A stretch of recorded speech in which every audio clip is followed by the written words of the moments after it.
welkom aan al ons luisteraars. Jy is ingeskakel by Adventiste Wêreldradio Afrikaans en my naam is Chanel. Nou die stem wat u vandag gaan hoor, gaan getuig oor die grootte van God en hoe God lei en net altyd die beste weet. U luister nou na Stem van Getuies agter die besluit.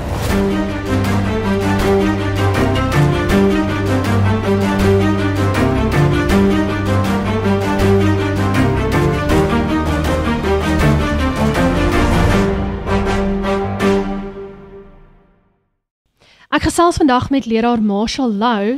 Leraar, baie welkom by Adventiste Wêreldradio Afrikaans. Baie dankie vir die invitation. Ek sê baie dankie. Dankie vir leraarstyd, yes. Leraar, na al die groot skuwe in die begin van die jaar, waar is leraar nou geleë? Ek is nou in, ek het 'n kerk in Westbury. Dan het ek 'n kerk in Noordgesig. Dan het ek ook 'n company in Westdene. Dan my verste kerk is in Gelukdal. So ek het daar die 4 kerke. Alright, so leraar se kar klim kilometers. Dan leraar versamel kilometers. Jy kan maar so sê, ja. Ja, okay. En hoe ver is hierdie gemeentes van mekaar af as leraar so, want is 4 as ek nou reg getel het? Ja, dis 4, ja. Die 3 is hier om my, daar waar hier wat ek bly, hulle is letterlik om my geplaas. Okay. En dan soos ek sê, my verste kerk is in Gelukdal, dit is in Benoni. Okay. So ek ry maar, sê maar 40, dink is 40 something k's wat ek so toe ry en weer terug, so dis oor 80 kilos so toe en terug. Alright, okay, dis daarom nie so ver as van die Kaap-predikante wat moet ry nie. Ja, nee, alles, ja. Hulle ry baie ver. Ja. En leraar, vertel ons bietjie van leraar. Leraar het kinders, getroud? Ek is getroud. Ek het nie kinders nie. Ek en my vrou het nog nie kinders nie. Maar ons het 3 wonderlike, stoute groot kinders met naam van Ouden, Tige en Bella. Hulle is ons honde, baie stout. En ons is baie lief vir hulle. Ongelukkig, hulle kan nie nou saam in die huis sit nie, because hulle gaan geraas maak, so hulle is buitekant. Slaap hulle daarom? Ekskuus leraar? So ons bid nog vir 'n kleintjie. Okay, alright, so leraar hulle beplan. Ek en my man het destyds besluit, ons wil ook nie kinders hê nie, maar ons bid nie vir die kleintjie, ons het motorfietsse gekry instead. So dit was en ons het ook die fur babies en leraar is reg, hulle is stout. Hulle is stouter as my boetie se kinders. Ja. So leraar, die gemeentes waar leraar huidiglik is daar, ek weet dis nou 'n snaakse vraag om te vraag, 'n favourite wat leraar en leraar se vrou hou om van meer by te woon? Die gemeente van Praai. Kyk nee, wat hulle vir ons geleer het op Heidelberg College, dus jy gaan altyd die een kerk kry as ons kinders. Die ene gaan jou opdrans gee, en die ander ene gaan jou bietjie opdrans gee, en die ander 2 gaan bietjie nice as met jou. So dis hoe dit is in die bedieningen, as letterlik soos kinders. So die favorite, as ek kan sê, ek het 'n favorite kerk, dan ek hoop nie hulle gaan hoor nie. So my favorite gemeente, alhoewel dit so ver is Gelukdal, Okay. ons kom mooi oor die weg. En leraar se vrou, hoe lank is julle al getroud, leraar Marshall? Ons gaan nou vir 5 jaar in September. Dan is ons vir 5 jaar getroud. Wonderlik, ja. Okay. En geniet sy dit om 'n predikantsvrou te wees? Sy geniet dit baie. Ek is eintlik surprised dat sy dit so geniet. Sy geniet dit regtig baie. Sy hou baie van dit. Sy hou van die gesingery, because sy kan sing. Okay. Dit is ook baie mooi. So sy hou baie van die gesingery, as sy 'n spesiale item moet doen. En sy help uit in die Sabbatskool. Sy is baie aktief. Okay. So van kleins af was sy maar aktief in die kerk in. So sy geniet dit baie. Sjoe, dis ja, leraar is bevoorreg om dan 'n vrou te hê wat so die bediening saam met leraar geniet. En nie net in die Ja, want dit hoe het ons eendag gesels, ek en Heinrich met leraar Mike. Weet dis die die man wat die predikant keuse maak om in daardie bediening te gaan. Die vrou nie noodwendig altyd nie, alhoewel hulle man bystaan. So dis great as 'n vrou dit ook geniet om in die bediening te wees. En leraar, besides julle besoeke en biduur en kerk toe gaan, as dit net leraar en leraar se vrou is, wat geniet julle om te doen op 'n Sabbat? Ons geniet dit as ons dan begin eigenlijk onze Sabbat begin in die oggend. Die Sabbatoggend nou, as ons opstaan, dan maak ons klaar vir kerk, dan het ons breakfast saam. So ons geniet dit eintlik die rit na so different kerke toe as 'n baie goeie gees. Okay. So dis wat ons eintlik saam geniet. Okay. Die klaarmaak vir kerk en die ontbyt wat ons saam eet. En dan ry ons na die kerke toe. Daar's baie min tye waar ons kwaad of bietjie net bietjie nie met mekaar praat. Dit is baie min tye waar ons so kerk toe ry. Maar meestal van die tyd as ons ons geniet dit op die pad. Okay. Ons albei. Ja. Dit is nogals iets anders om klaar te maak op 'n Sabbatoggend vir kerk as 'n gesin of 'n getroude paartjie. As ek nou kan 'n voorbeeld vat, kom ons sê mense het Sondagplanne met die familie en jy maak klaar. Daar is tog 'n ander atmosfeer in die huis wanneer mense so klaar maak. Yes, ja. Ek stem saam met jou. Ja, ek stem saam met jou. En dit is wat lekker is van die Sabbat. Ja, die oggende is dit is spesiaal. Leraar, ek wil eintlik by leraar hoor, hoe lank is leraar al in die bediening? Ons is nou ons is 5 jaar in die bediening. Okay. Ja, so ons is 5 jaar in die bediening. Alright. Sin voor dit was leraar by Helderberg. Ja, Helderberg gestudeer. Okay. En as jy nou praat van Michael, ek hoor jy sê Michael. Ja. As dit Michael Smit is, Yes. dan ons twee was saam op Helderberg College. Okay. Alright. Ja. Ja, dis die einste een want hy is ons nou in Nieu-Seeland wat hy mos nou daar bedien. Ja. Ja. En leraar, julle was nog nie getroud gewees Helderberg nie, maar obviously 5 jaar terug, so leraar se vrou moes nog iewers in die prentjie gewees het teen daai tyd al. Ek het gebid vir 'n vrou. Okay. Ek het gesê, Here, ek soek nie enige meisie wat na my toe kom nie. Gee my die spesifieke meisie en ek het weer gesê, Here, ek soek my meisie in my 3de jaar. Soek ek my meisie. Nie in my eerste of my tweede nie. En ek het gesê, Here, my 3de jaar. En ek het gebid, ek het gesê, Here, sy moet ek het meer gebid vir die ouers. Ek het gesê, Here, haar ouers moet in die kerk is, haar ouers moet aktief in die kerk is, en van die ouers se kante af, die ouers se agtergrond, daar moet niks egskeiding is nie. En dus sê ook vir die Here, asseblief, alhoewel hulle aktief in die kerk is, hulle moet nie, dat moet nie na hulle koppe toe gaan nie. Hulle moet nie, hoe kan ek sê, dat vol pride is nie.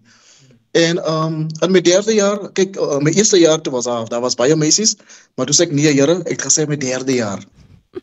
Tweede jaar dieselfde, toe sê ek, Here, ek het gesê my 3de jaar. In my 3de jaar toe kry ek nou my vrou. Okay. En ons het verloof geraak in my 4de jaar en toe raak ons verloof. Okay. Sjoe. So leraar se gebed was baie spesifiek vir kom ons sê 3 jaar lank. Wat leraar gesê het, dis wat ek wil hê, dis die tipe skoonouers wat ek ook wil hê. Dat ek Yes. dink dis nogal as ek nou so daaraan dink, ek dink nie ek of die luisteraars baie van ons het so daaraan gedink wanneer ons bid vir 'n maat in die lewe nie. Ek weet nie Heinrich of jy het nie. Weet mense bid gewoonlik dat jy die regte persoon ontmoet, maar die skoonouers, dit is nogals uniek. Wel uniek vir my. Maar dis 'n baie goeie gebed wat en vir ons as leraar sê dat daar nie 'n geskeide agtergrond is nie. Want dit obviously maak dit dan moeilik going forward en dan kinders soos wat jy wil hê en so. So leraar se gebed was baie spesifiek en leraar het self gehou by daardie reëls van die gebed. Ja, ek het gehou by dit. En ek het vir Here gesê, Here, as jy vir my daardie vrou gee. Ek het nie gebid vir 'n lang meisie met lang hare en groen oë, blou oë. Ek het nie gebid vir dit nie. Okay. Ek gesê, Here, wanneer jy my die regte persoon gee, beloof ek jou ek gaan A, B, C doen vir haar. En wat ek en my vrou mekaar ontmoet het, toe sê ek vir myself, die is die persoon. Dit is regtig die persoon en die Here Hy het gehou by sy woord en ek moes nou gehou by my woord en ek het gehou by my woord. Okay. Ja. Sjoe, dis wonderlik en ek dink leraar het vandag skoonouers wat leraar baie geniet en verlief het. Baie, ek geniet hulle baie. Okay. Ons kan praat oor alles. Ons het hoe kan ek sê, een vision en ons dien een God. Ons so ek en my skoonpa, ons kan vir ure praat oor die Bybel. Dis wonderlik. En dit het gebeur wat ons nog ek was nog op Helderberg College. As ek so kom kuier during die herdense die breek. As ek college toe is, dan kom ek deur nou, dan kom sien ek met Jolien. Dan ek en my skoonpa, dan praat ons vir ure oor Bybel en hy probeer theology verstaan, theologie te verstaan, dan verduidelik ek kom van dieppunt af en dieppunt. So ja, dis wonderlik. Dis wonderlik. Dis 'n groot voorreg om met ek dink skoonfamilie 'n dubbele voorreg, maar net om met jou eie familie, soos Lero gesê het, julle bid saam na dieselfde God toe. En dit is 'n voorreg as 'n familie nog steeds in hierdie dae. Ek onthou, ek het groot geword met 'n baie groot Adventiste familie. En hierdie jare het die familie maar bietjie kleiner geword, wat as mens nou hulle Adventiste. Ja. En dis 'n voorreg om saam met skoonouers en jou eie ouers en familie te kan saam bid na dieselfde God toe. Maar leraar Marshall, dit klink vir my of leraar een van daardie mans is wat baie doelgerig het en planne al lankal in plek sit en spesifiek bid ook. So toe leraar groot geword het leraar gedink dit is wat leraar wil doen om in die bediening in te gaan? Dis 'n goeie vraag.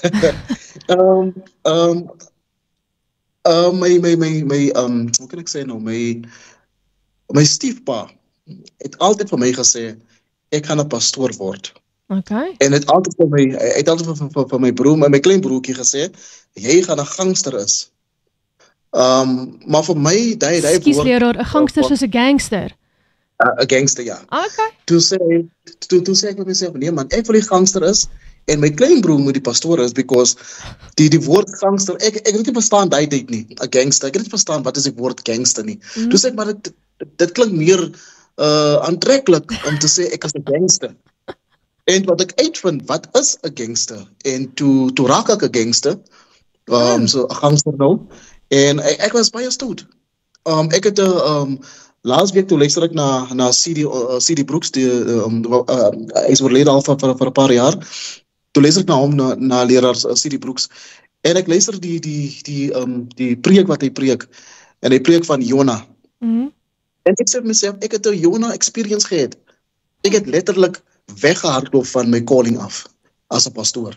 Okay. En ek wil die gangster gewees het, ek wil die gangster gewees het, ek wil die slegste ou in die gemeenskap gewees het. Wow. En ek het dit gedoen. Ek het die gedrink, ek het gerook, ek het die drugs gebruik en alles.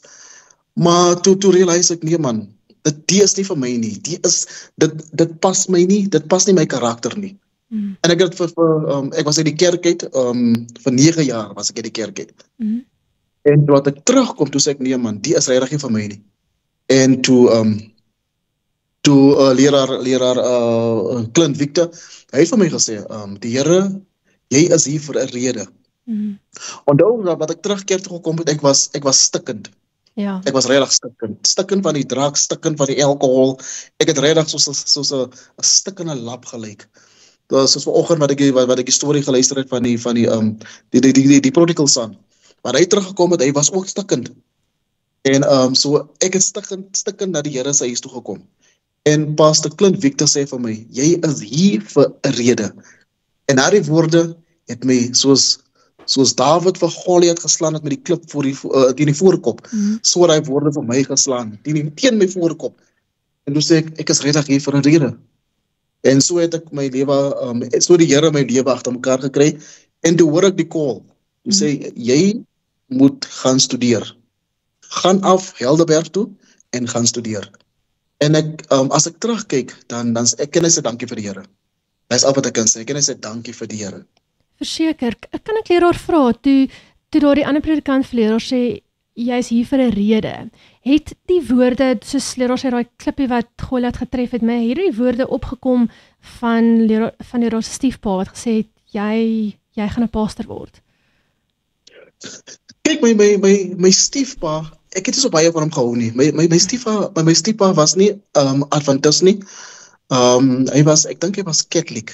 En hy was baie abusive. Okay. Het my ma rondgeslaan, het vir ons rondgeslaan, het ons geskel en rond. So ek het 'n groot haat opgebou vir hom. So wat hy vir my gesê het, ek gaan 'n pastoor word. Ek het gesê, is 'n goeie ding, man, dit kan nie van jou afkom nie. Jy kan regtig vir my sê ek gaan 'n pastoor word, maar dan as jy so wreed met 'n mens. Wat pastoor Clint vir my sê, jy gaan 'n pastoor word, ja, jy is hier vir 'n rede. Toe, daai was eintlik die Heilige Gees wat letterlik met my gepraat het. Sure. Dis regtig die Heilige Gees. En deur het dit dadelik geweet, ja. Ek het immediately, soos hulle sê, immediately het ek geweet, die is die Here wat met my praat. Sjoe. Okay. Leraar, terug na die gangsterjare. Leraar was omtrent 9 jaar daarin. En interessant hoe leraar as 'n kind al wou besluit, dit is wat ek wou wees. Ek wou gangster wees, ek wou die ergste wees. Was dit maklik om daar uit te kom? Dit was baie swaar. Dit was baie swaar. Dis hoekom vandag vir so 'n klompie jong mense is baie swaar om uit die lewe uit te kom, because dit is soos 'n drug. Dit is regtig soos 'n drug, because jy raak so geheg aan die mense wat om jou is. Daardie jou vriende, jou sirkel waar jy mee beweeg. Jy raak so jammer vir die Engelse woord, jy raak so intertwined met mekaar. Dat niks en niemand kan tussen julle kom nie. En om weg te breek van daai af is baie swaar. Dit soos ek sê, is eintlik soos 'n drug. En so jy is regtig swaar om daar uit te kom. Maar wat ek uitgekom het ek sommer getrek.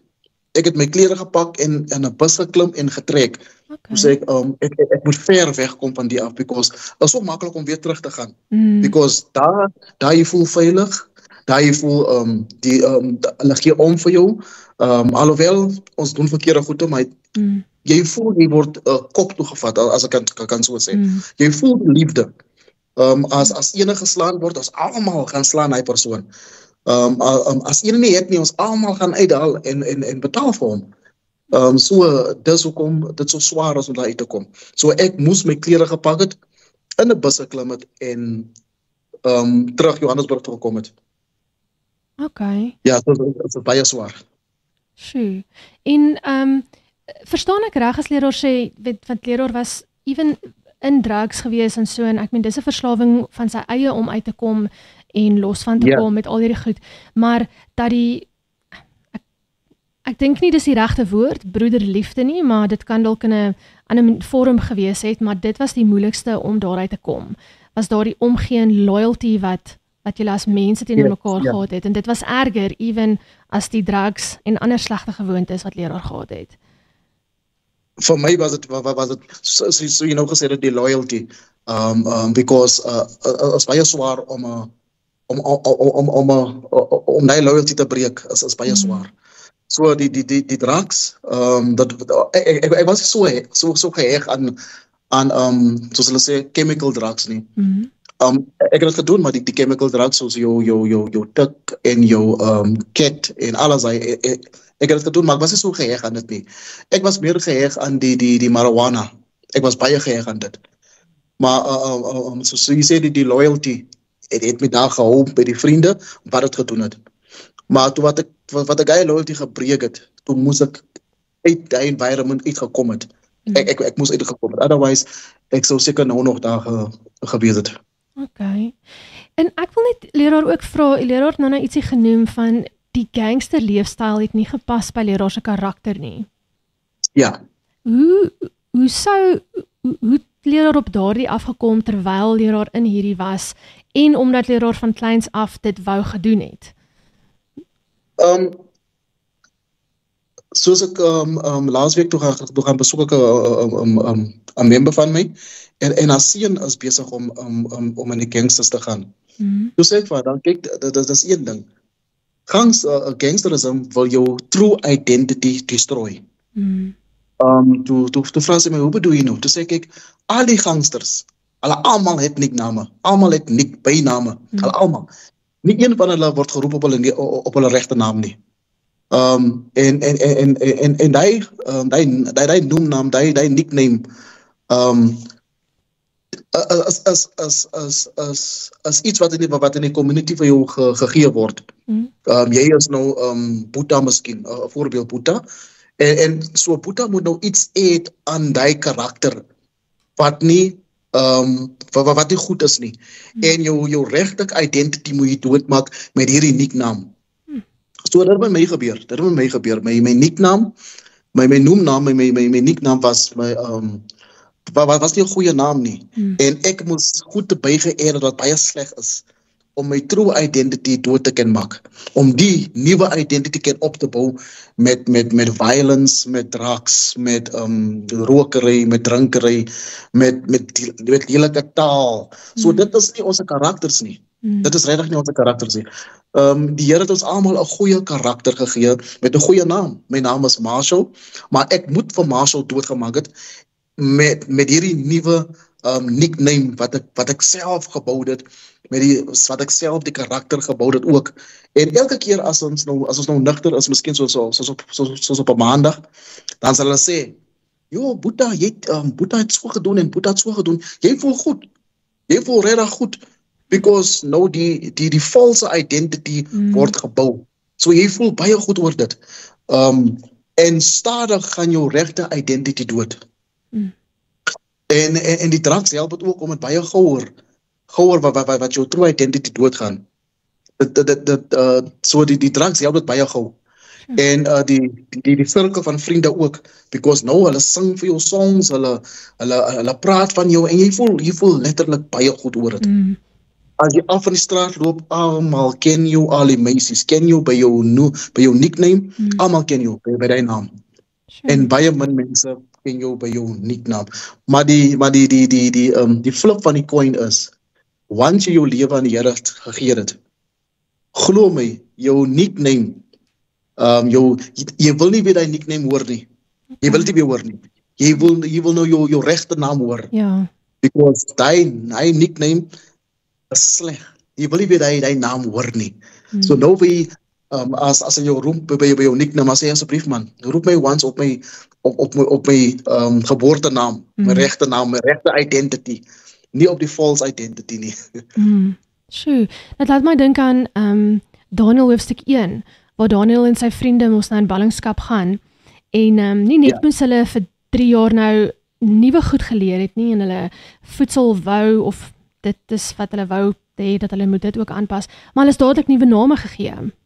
En hoe daai identiteit van jou naam, jou karakter, soos Leroy nou sê, en ek dink dis 'n baie diep studie en wat ons mens kan deel met ander. So terwyl ons dit sê, luisteraars, as daar enigiemand is wat bietjie dieper Bybelstudie hierin wil hê oor hoekom my naam belangrik is in my identiteit in God, asseblief besoek ons webtuiste awrafrikaans.org en dan is daar verskillende plekke waar julle as luisteraars net kan klik en dan kan ons definitief terugkom.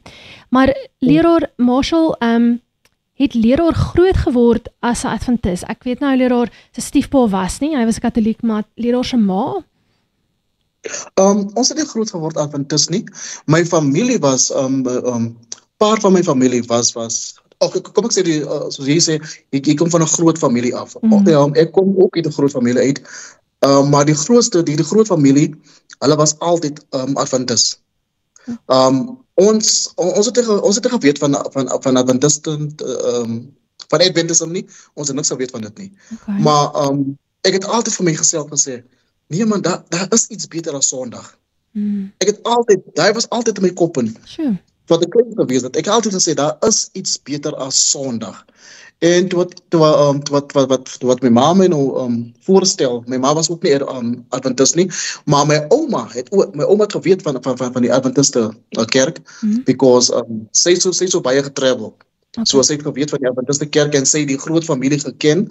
Ons het nie geken nie, ons het net die klein familie geken. So die groter familie, ons het nie geweet van hulle nie. Ons het geweet hulle bestaan nie. Tot my ouma ons gevaar het eendag na hulle toe. En op 'n Saterdag. En ek sien, maar hierdie mense dan, hulle is dan mooi aangetrek en wat gaan nou aan? En hulle kyk die TV nie en die en alles daai.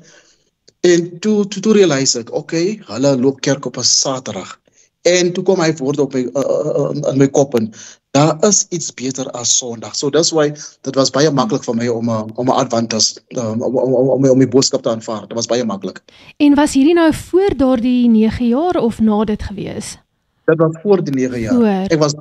Ek was baie klein wat ons Okay. wat my ouma ons voorgestel het aan die groot familie. Okay. Die groot familie was alles nou nog Adventist. So leraar het eintlik as 'n klein seentjie al hierdie vraag gehad en geweet ons meer as dit en toe was leraar blootgestel daaraan en dit was vir leraar wonderlik en maklik om daardie waarheid te aanvaar. So in 'n manier om nou terug te gaan weer na dieselfde hoofstuk van Daniël, want Daniël het homself uit ook voorgenem in sy hart dat hy nie slegte dinge gaan doen nie. En ek het al daardie woord voorgenem gaan Google om te kyk dat dit is 'n vaste besluit wat mense op 'n jonge ouderdom maak. So en ek wil amper sê, so is dit die geval by leraar Marshall ook. Dit was 'n voorgenome besluit as 'n kind al en toe kom hierdie 9 jaar van gangsters en al hierdie ander goed, maar leraar het nog altyd daai verlange gehad terug na die Here toe, omdat dit daai tyd al geplant was. En daarom kon leraar daar uitstap. Som ek dit reg op? Ja, 100%. 100%. Dat is wat hulle sê, jy slaat die spyker op, jy slaat die hamer op die spyker. Okay. Sjoe. Dis amazing. En ja, ek dink nie ons besef altyd hoe belangrik dit is wanneer mens kinders het en die invloed wat jy op 'n kind het vir sulke goeders wat gebeur en dan die terugkom na God toe nie. En ek sê altyd ook vir mense, want ek was self uit die kerk uit verlang gewees, maar weet ons sien uit na Openbaring 18 ook, die laatkraai, vir mense wat ook in hierdie situasies dalk soos leraar en soos ek is, daai voorgenome besluit gemaak het, lank terug, bietjie die pad duister geraak het, maar God is altyd getrou en hy vergewe ons sondes wanneer dit ons na hom toe bring. Ja, altyd. Altyd. Ja. Baie dankie leraar, dit is, dankie vir hierdie verhaal. Waarmee is leraar nou besig? Behalwe nou in die bediening, is daar 'n spesifiek iets wat leraar 'n passie voor het? Is dit om met kinders te werk of so om hierdie gedeelte van leraar te deel met ander? Ek het 2 passies. Die eerste ene is evangelism. Ek hou baie van evangelism in enige vorm. Okay. As dit om op 'n hoek te staan om te preek, as dit in 'n tent is, as dit in 'n kerk is, ek hou baie van evangelism. Dit is my dat is die eerste ene en die tweede ene is my hart gaan uit vir die jeug. Okay. Ek hou baie van jeug. Spesiaal die jeug wat uit die kerk uit is, wat sukkel om terug te kom. Because ek was ook daar so en so jy sê jy was ook daar. So dis my passie eintlik. So evangelism en die jeug wat sukkel om terug te kom na die Here toe. Sjoe. Ja. En daai is nie die maklikste bediening nie. Nee. Dit is regtig nie. Ja. So ek wil ons luisteraars ook uitnooi as julle iemand ken wat 'n behoefte het om hulle in kontak met leraar Marshall te sit. Ons het 'n WhatsApp nommer 060-248-1172. Ek gaan dit herhaal, 060-248-1172. Asseblief stuur vir ons hier by IWR Afrikaans 'n boodskap dat en ek seker leraar Marshall, dit sal okay wees met jou as iemand, dan kan ons leraar in kontak sit met mense, veral in die jeug wat dalk op so 'n pad is en net bietjie guidance het om daar nodig het om daar uit te kom. Want ek dink ook meeste ouers weet dalk nie hoe om kinders te help in sulke omstandighede nie.